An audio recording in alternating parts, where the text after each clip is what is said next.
Et si le racisme le plus difficile à voir était celui qui sourit? Par cette question, je vais en introduire une autre. Peut-on appeler quelqu'un mon frère en Christ et refuser qu'il épouse sa fille? Alors, on va rentrer comme ça de plein pied dans une autre réalité dans l'église de Jésus-Christ. Celle qui va montrer la fracture entre le discours et le réel. Alors, bienvenue dans mon royaume de transformation. Ici, la vérité n'est pas une arme, mais une clé. Chaque clé ouvre une porte où chaque pas te ramène vers ton trône intérieur. Je suis la Queen Sissi. Bienvenue sur ma chaîne YouTube.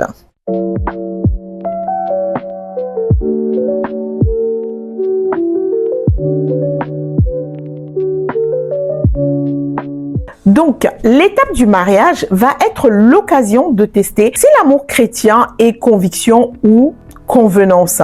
Parce que souvent dans ces églises à majorité blanche, les parents ou même des fois les grands-parents sont déjà dans ces structures depuis pas mal de temps. Et lorsque leurs enfants ou leurs petits-enfants vont devoir se marier, ils vont comme ça ne pas vouloir qu'ils soient avec des personnes noires. Je ne dirais pas personnes de couleur parce que j'ai eu beaucoup de commentaires et vous avez absolument raison. Donc, va arriver cette période où les personnes noires vont devoir comme ça se mélanger. On a passé l'étape de l'école du dimanche où les enfants pouvaient jouer ensemble, les enfants pouvaient avancer ensemble, mais lorsqu'arrive cette étape du mariage, on voit bien que ce n'est plus pareil. Les parents blancs ne vont plus regarder les enfants noirs de la même façon. Et surtout, si ceux-ci ne se sont pas élevés socialement. Alors, oui, on va me dire, ça se passe un petit peu comme ça dans toutes les communautés et dans le monde dans lequel on vit. Maintenant, moi, je suis en train de parler de l'amour chrétien, de ce lien de la foi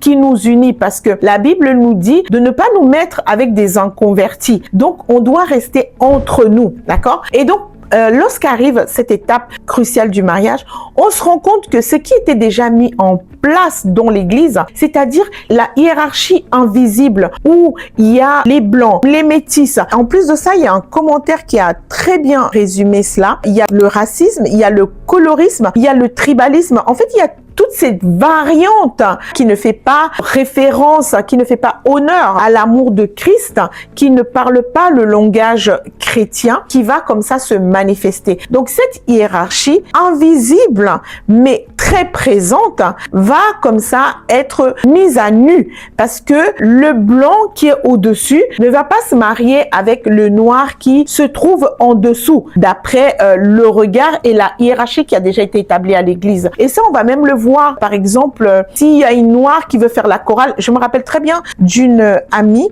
qui chantait très bien, qui était très investie à l'église et qui voulait chanter à la chorale. Eh ben non, ils n'ont pas voulu d'elle. Chaque fois, il y en avait une qui était une fille d'eux. En plus, elle était blanche et c'est elle qui était à la chorale. Et honnêtement, on critique pas la musique, elle vient de l'âme. Mais quand elle chantait, on se demandait ce qu'elle faisait là. Et cette amie noire qui chantait mais qui était tellement investie. Alors le pasteur, il l'aimait beaucoup parce que ben voilà, elle faisait le secrétariat et ça, ils étaient d'accord qu'elle s'occupe du secrétariat, mais son don de chanter dans la chorale, ils n'ont pas voulu. Et je me rappelle lui avoir clairement dit, tu sais, moi, je vois le jeu de pouvoir qui se passe dans l'église. Voilà, elle était vraiment avec tout son cœur, toute son âme. Mais j'avais eu cette capacité d'observer vraiment tout ce qui se passait. Et je lui avais clairement dit, parce que elle avait des vues sur le fils de quelqu'un dans l'assemblée. Et je lui ai dit, mais il se mariera jamais avec toi parce que tu es noir et tu ne fais pas partie de leur cercle. Et lorsque elle a voulu rentrer dans la chorale, ça a vraiment confirmé ce que je lui avais déjà dit en fait. Parce que ça se voyait tellement, les schémas, ils étaient clairs. D'accord? Le noir qui pouvait se marier avec le blanc à cet endroit-là, c'était un noir qui avait réussi. Comme dans la société. Les footballeurs, ils sont acceptés parce que ils gagnent de l'argent. Les acteurs, ils gagnent de l'argent. Si vous avez fait fortune et que vous êtes noir, vous êtes accueillis à bras ouverts dans les familles de blancs. Mais si vous n'avez pas fait fortune, c'est compliqué. Donc, dans l'église, on retrouve exactement le même schéma. Le parent du blanc ne va pas vouloir que son enfant soit avec un noir parce que, ok, il peut être le frère en Christ, mais pas le gendre. On va dire oui, c'est une question de tradition, une question de mentalité. Alors là, on se rend compte que finalement, la foi ne va pas être le critère principal, mais on va revenir à ces schémas traditionnels qui mettent le noir en position inférieure. Donc oui, on revient dans les logiques anciennes, celles où on va accepter le collègue noir, l'ami noir, le frère d'église noir, mais pas le beau-fils noir et pas être le grand-père de petits-enfants noirs. Pourquoi? Mais parce que on va rester comme ça dans un mélange perçu où on se dit bah ouais, mais ce mélange là il convient pas parce que on appartient à la classe au-dessus et forcément ça fait pas bon genre de se mélanger, de mélanger notre nom. Ok, donc il faut pas mélanger notre nom parce que nous avons quand même des cultures différentes, ce serait compliqué, nos mentalités ne sont pas les mêmes, on veut protéger nos enfants par exemple, et la culture finalement comme ça elle va servir à masquer autre chose.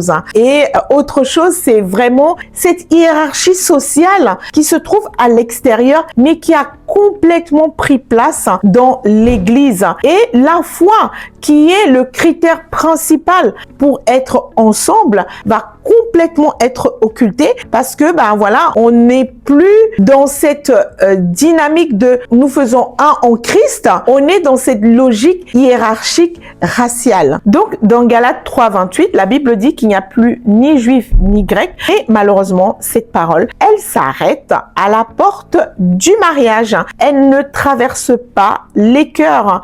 Pourquoi?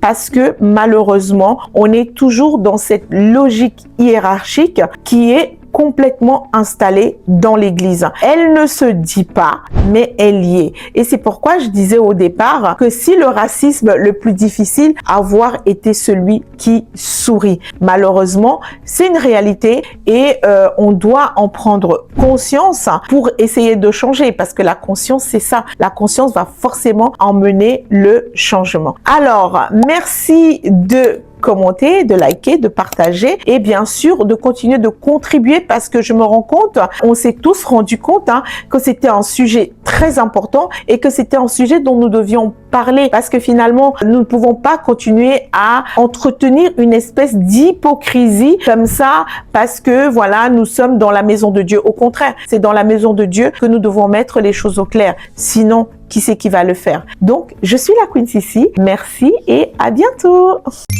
Flying down the highway, heading back to my place. Baby, we just need some time, space. Go on time and replay. And we running like a relay.